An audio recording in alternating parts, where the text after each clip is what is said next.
advice to all the people, all the juniors who are looking forward to how to go about their careers, I think two things. So one is really take time to think through what you want to do, long run, right? Long-term aspiration, and do not limit yourself. Be bold and courageous on that.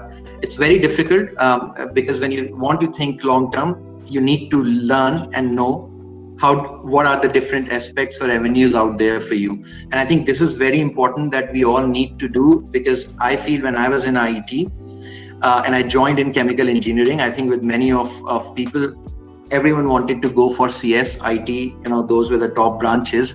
But actually when you live through and you see the importance of each and every branch, depending on where you want to go, is what I think is pivotal for all of you to understand, because that will take you more farther.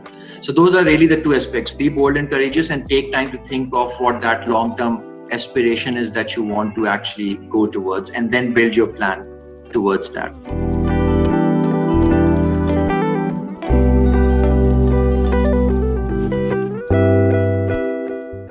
I think just building on what you highlighted, from my perspective, having that ability to understand also while you are continuing in your day-to-day job, where the opportunities lie and how you can actually really bring overall more value, right, to the organization or to what you're doing and to the sphere of influence around you, is I think is really pivotal and what differentiates you as you grow.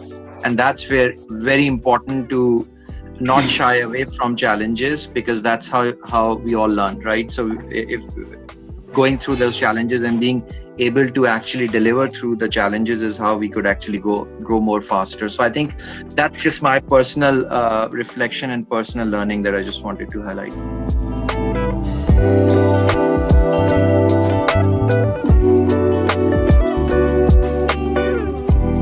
From my perspective, on the second part of it, right? So what makes a lot of difference? So this goes back to the point I made before. I think it's really important to understand what actually, specifically you want to target.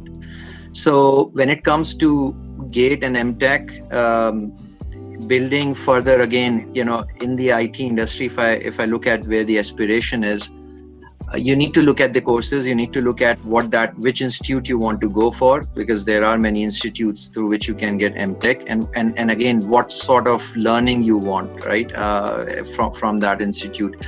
And this is where it does make a difference, whether it's GRE, going from doing an MS from outside, or doing an MTech from IIT, because through the right actually course and focus, if you can get into the place which will provide you that niche or that differentiated experience, then it would create a differentiating experience, or differentiating career opportunities will be available through that. So I again, as I said before, I think it's really important to go beyond what we hear when we are in college, right, through our immediate channels, because that's immediate communication or information that we receive. There's a lot out there, right, in the world, and I think in all of our spaces we just need to open that horizon. So that would be my advice.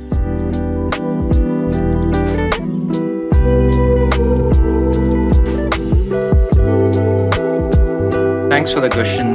So basically, first of all, I think chemical engineering is a great space. It's not because I'm a chemical engineer and I'm saying this.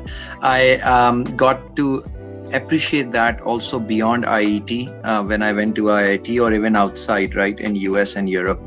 And one of the reasons actually is that what we learn and our skill sets are really widely applicable and actually across industries.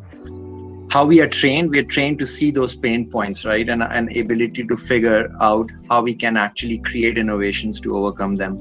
So in terms of opportunities for chemical engineers, there is a traditional career path, right? The traditional career path is actually working in oil and gas, basic or specialty chemicals, or pharmaceutical industries. Now, even in those industries, you have traditional jobs or areas like research, process development, production engineering, and also having responsibilities that can go more into designing processes and equipments, right? Planning and testing production methods. So that's really the traditional career path that you can sort out. And actually, there are numerous companies, right, which also you can get into within through colleges within India, or through working in India, because the question really specifies or ask is what opportunities are there out there in India.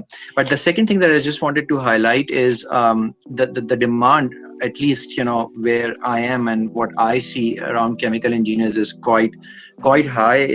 Even in the industries which are traditional industries that I mentioned, the space that chemical engineers can get into is matches or goes from really those technical areas that I mentioned, but also very easily you could position or move into more of project management or leadership space if that's of interest. So I think opportunities are a lot of opportunities are out there. It's more about what again you want your career, or which direction you want your career to take. I personally was quite amazed to see, I haven't worked in any other industry than pharmaceutical, but what I have seen in pharmaceutical industry is chemical engineers are really very much sought after, and they are doing almost all type of jobs right within the pharmaceutical industry. For example, I moved into completely management and supply chain or general management. So yeah, so that's what I would highlight and share from my side. Great.